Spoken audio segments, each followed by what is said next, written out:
Hello my dear students, I hope मेरे सारे बच्चे बहुत अच्छे होंगे और आप सभी का बिजनेस स्टडीज़ का पेपर भी बहुत अच्छा हुआ होगा। तो चलिए आज देख लेते हैं कि आप लोग कितने क्वेश्चंस राइट करके आए हैं और कितने रॉन्ग। मेरे पास है सेट 1।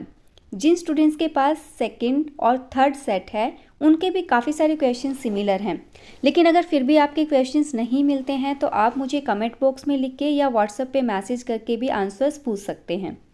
तो चलिए एक बार एनालिसिस कर लेते हैं सेट 1 का कि क्या क्वेश्चंस थे, कैसे पूछे गए थे और आप उनका आंसर किस वे में दे के आए हो। तो फर्स्ट क्वेश्चन हमारे पास है, the next step in the process of selection after job offer is. Question में पूछा गया है सिलेक्शन की एक प्रोसेस है, जॉब ऑफर, उसके बाद की स्टेप कौन सी होगी, यानी कि उसके नेक्स्ट स्टेप क्या रहेगी। तो बेटा जॉब ऑफर कब दिया जाता है? जब इंटरव्यू हो जाता है, मेडिकल एग्जामिनेशन हो जाता है, सिलेक्शन डिसीजन ले लिया जाता है, उसके बाद जॉब ऑफर आता है। तो अब हमारे पास जो ऑप्शंस है उसमें ये तीनों ऑप्शंस आ चुके हैं, तो ये सारे पहले के हैं और हमें बताना है नेक्स्ट। तो हमारे पास जो राइट आंसर रहेगा वो रहेगा D, contract of employment. Second question is, in planning, generally managers have to follow predetermined plans and they are not in a position to change it. अब बताना क्या है इसमें, लिमिटेशन ऑफ प्लानिंग। ठीक है, जो स्टेटमेंट दी हुई है इसमें आपको बताना है कि इसकी लिमिटेशंस क्या रहेगी अकॉर्डिंग टू स्टेटमेंट। तो इसमें क्या बोला बेटा इसने कि not in a position to change it, यानी कि जिसको हम चेंज नहीं कर सकते, अगर चेंज नहीं करेंगे तो वो क्या रहेगा, रिजिड रहेगा। तो आंसर सी आपका राइट रहेगा। Next question is, identify the external source of recruitment illustrated by the picture given below. इस पिक्चर में देख के आपको बताना है कि कौन सा एक्सटर्नल सोर्स ऑफ रिक्रूटमेंट यहाँ पर यूज किया गया है। तो एक्सटर्नल सोर्स ऑफ रिक्रूटमेंट में हमारे पास ऑप्शन जो दिए हुए हैं एक बार उसको देख लेते हैं। रिकमेंडेशंस ऑफ एम्प्लॉयज़ है, कैंपस रिक्रूटमेंट है, एम्प्लॉयमेंट एक्सचेंज है और लेबर कॉन्ट्रैक्टर्स हैं। बेटा एक बार देखिए इस बिल्डिंग के ऊपर क्या लिखा हुआ है, AM यूनिवर्सिटी। यूनिवर्सिटीज़ यानी कि ये कैंपस रिक्रूटमेंट का एग्जाम्पल है। तो राइट आंसर आपका रहेगा सी। नेक्स्ट क्वेश्चन में क्वेश्चन पूछा है बेटा, सबसे लास्ट वाली लाइन को हम देखते हैं, identify the step from the following. यहाँ पर कुछ स्टेप्स गिवन हैं और ऊपर जो स्टेटमेंट है उसमें से आपको बताना है कि कौन सी स्टेटमेंट का प्रोसेस यानी कि स्टेप यहाँ पर है। तो एक बार हम आंसर्स को देखें, assignment of duties, establishing reporting relationship, identification and division of work and departmentalisation. तो ये ऑर्गेनाइजिंग की प्रोसेस है बच्चे सारी। इस ऑर्गेनाइजिंग प्रोसेस के अंदर इस स्टेटमेंट में कौन सी स्टेप है जिसको फॉलो किया गया, जो मिसिंग है, सॉरी। देखिए लास्ट वाली लाइन से हमें कंफर्म हो जाता है, he found that an important step in the organising process was missing, जो यूज नहीं की गई है। तो इस स्टेटमेंट को अगर आप पढ़ोगे ना बेटा तो यहाँ पे सारी चीज़ें हैं, ड्यूटीज़ भी असाइन की गई है, डिवीजन ऑफ वर्क भी हो गया है और ऑब्वियसली डिपार्टमेंट्स भी बना दिए गए हैं। तो यहाँ पर establishing authority and reporting relationship नहीं हुआ है। तो आंसर जो रहेगा वो बी रहेगा। नेक्स्ट क्वेश्चन इज, क्वेश्चन में पूछा है, this highlights the following point of importance of management. यहाँ पर जो स्टेटमेंट है उससे हमें आइडेंटिफाई करना है एक इम्पॉर्टेंस जो मैनेजमेंट की है। तो इसमें अगर हम मेन देखें तो बेटा इसमें क्या क्या गिवन है, इसमें quality product and services, creating employment opportunities. देखिए एम्प्लॉयमेंट अपॉर्चुनिटीज़ किस में आती है, हमारी सोसाइटी के डेवलपमेंट में आती है। तो सी आंसर हमारा राइट रहेगा। नेक्स्ट क्वेश्चन है, हितेश एंड रीना। ठीक है, क्वेश्चन में देखते हैं पूछा क्या है, identify the importance of business environment. Business environment की इम्पॉर्टेंस पूछी है बेटा इसमें।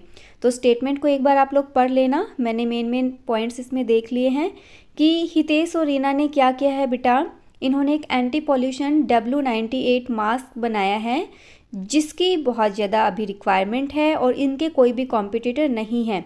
तो क्लास में भी मैंने आप लोगों को पढ़ाया है कि जब कोई भी कॉम्पिटिटर नहीं होता तो वहाँ पर इम्पॉर्टेंस हमारी आती है फर्स्ट मूवर एडवांटेजेस वाली। तो हमारे पास ऑप्शन है डी लास्ट ऑप्शन।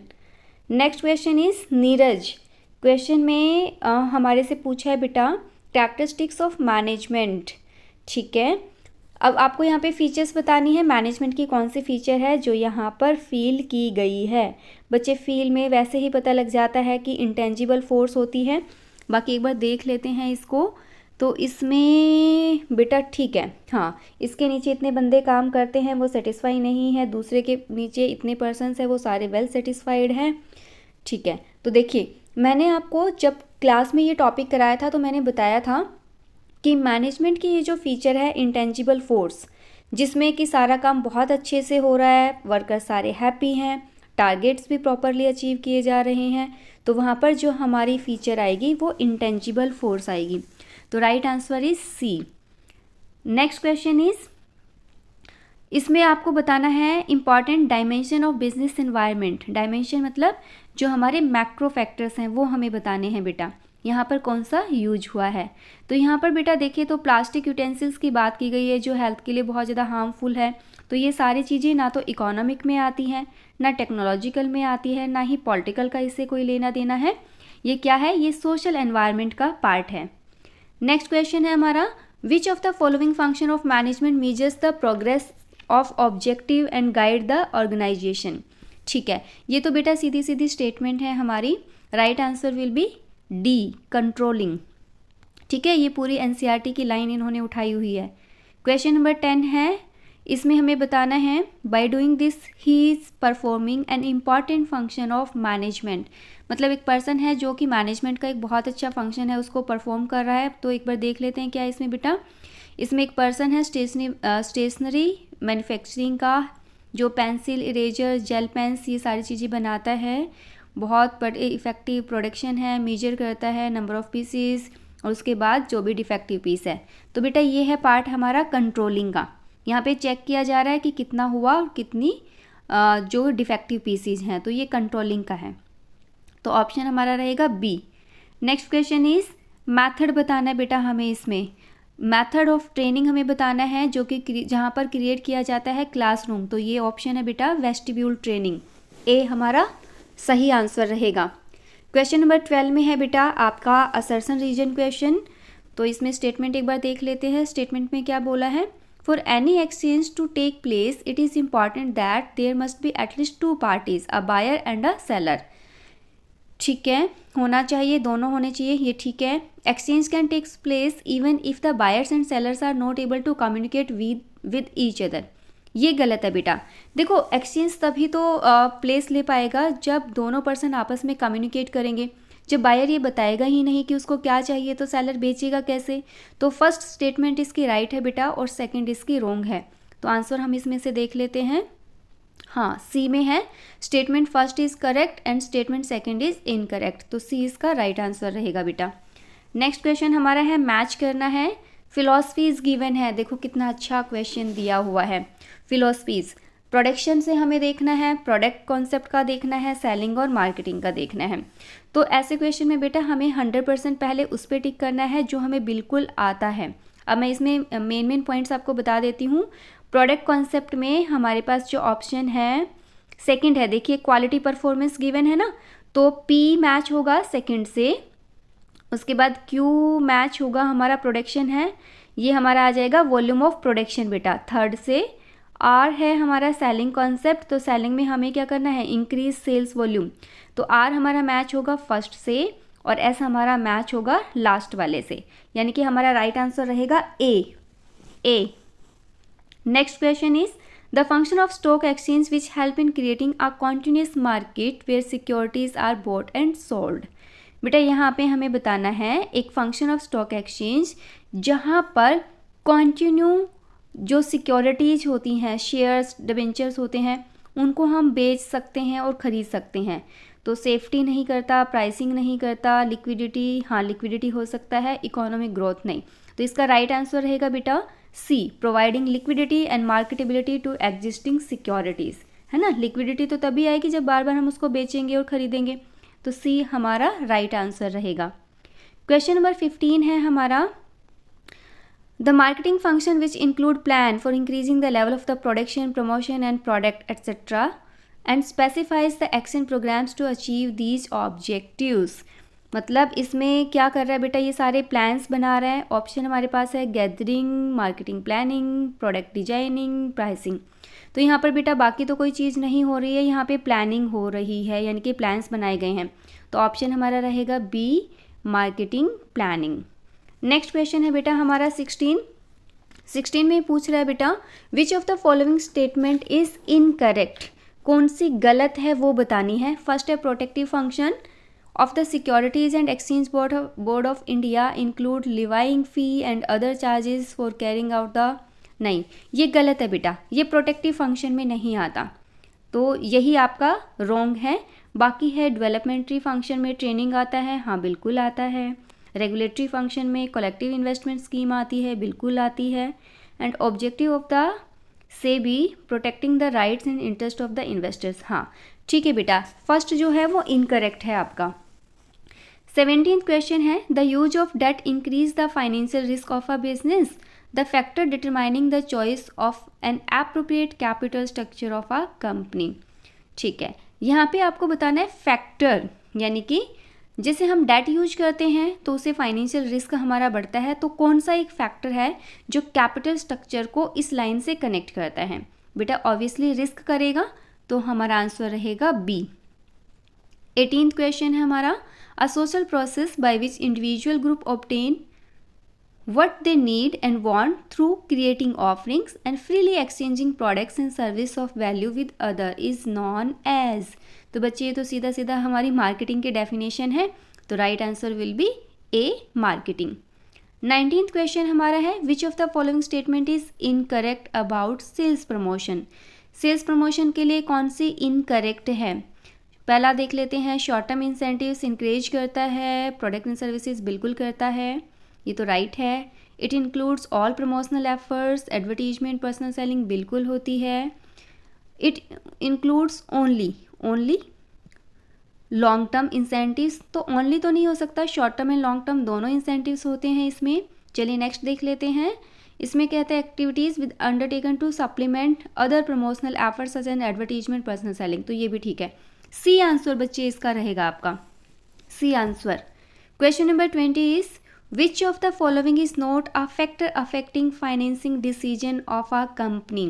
देखिए फाइनेंशियल मैनेजमेंट वाले चैप्टर में से बहुत अच्छा क्वेश्चन गिवन है बेटा, फाइनेंसिंग डिसीजन का फैक्टर नहीं है वो बताना है।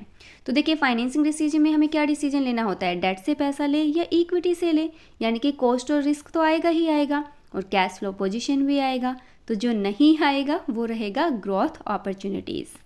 क्वेश्चन नंबर 21 है हमारा, तो यहाँ तक तो थे बेटा हमारे सारे MCQs 1 मार्कर क्वेश्चंस थे सारे।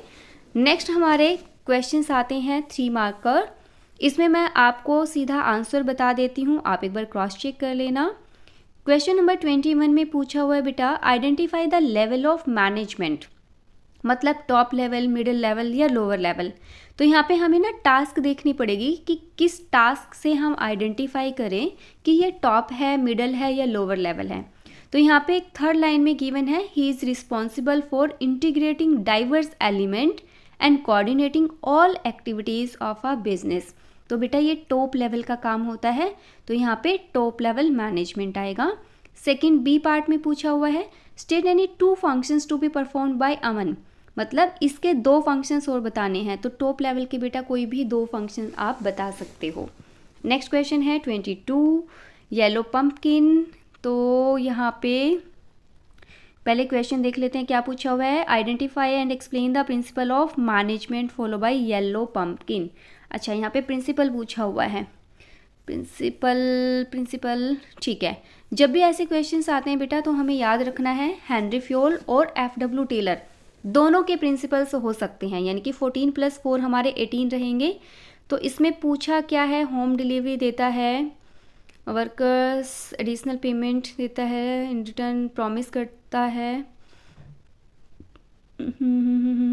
बेटा यहाँ पे एक तो डिसिप्लिन हमारा बन रहा है, वैसे इसमें एक ही प्रिंसिपल पूछा हुआ है, 3 मार्कर क्वेश्चन है ना।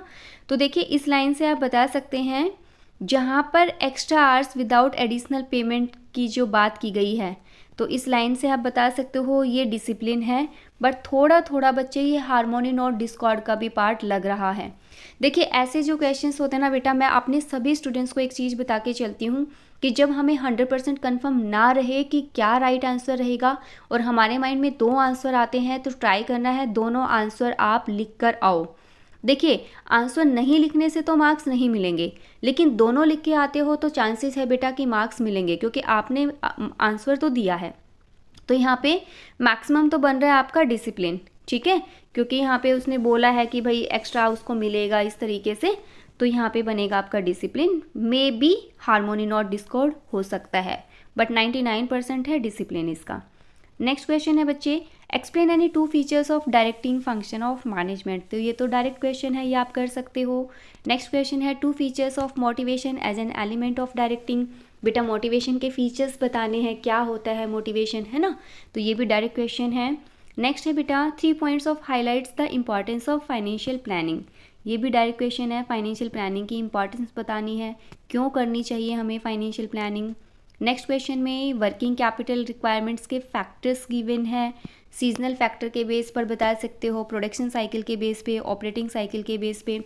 तो अगर आपने बी वाला अटैम्प्ट किया है तो वर्किंग कैपिटल बतानी है। सीजनल फैक्टर में कैसी चाहिए होती है, हाई वर्किंग कैपिटल, है ना, बहुत ज़्यादा चाहिए होती है।